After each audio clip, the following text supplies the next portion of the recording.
Hello बच्चों, let's read the question. One end of massless spring of constant 100 Newton per meter and natural length 0.5 meter is fixed and other end is connected to a particle of mass 0.5 kg lying on a frictionless horizontal table.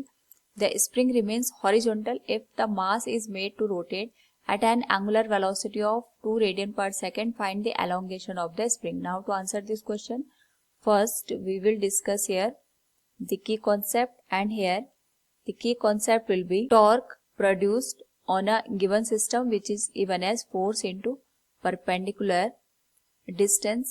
Now according to the given question हमारे पास यहाँ पे एक massless spring दे रखी है जिसका जो spring constant है 100 Newton पर मीटर के बराबर दे रखा है और इसकी जो नेचुरल लेंथ है that is 0.5 metre.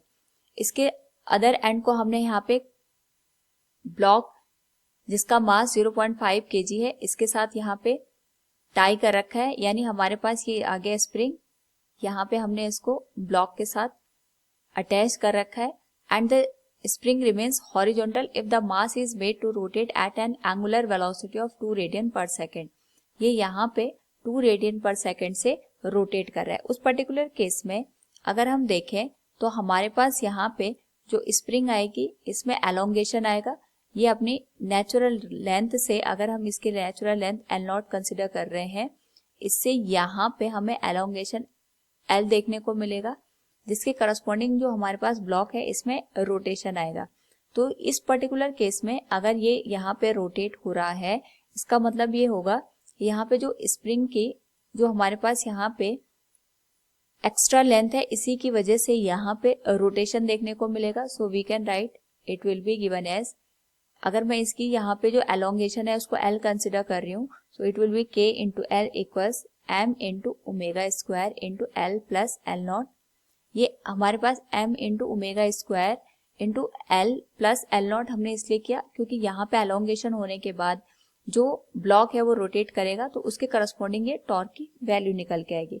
So we can write it will be K into L equals M into omega square into L plus M into omega square into L0. Now यहाँ पे अगर हम इस होल वैल्यू को solve करें और हमें क्योंकि यहाँ पे एलोंगेशन L की वैल्यू कैलकुलेट करनी है, so we can write it will be L into K minus M into omega square equals M into omega square L0. So we can write the value of L will be M into omega square L0 divided by K minus M into omega square. Now यहाँ पे अगर हम value put करें तो हमारे पास जो L की value आएगी दैट विल बी 0.5 इंटू 2 का square into 0.5 divided by 100 minus 0.5 into 2 का स्क्वायर. सॉल्व करने पे ये आ जाएगा 0.5 इंटू 0.5 दैट इज 0.25 इंटू 4 1 आ जाएगा and it will B 100 minus 2 का square 4 into 0.5 that will be 2. तो जो L की वैल्यू आएगी that will be 1 divided by 98. सो अगर हम बात करें यहाँ पे गिवन क्वेश्चन की तो हमसे यही पूछा गया था, find the elongation of the spring. So we can write the elongation in the spring will be 1/98 metre. This will be the final answer. Hope all you understood it. Thank you and best of luck.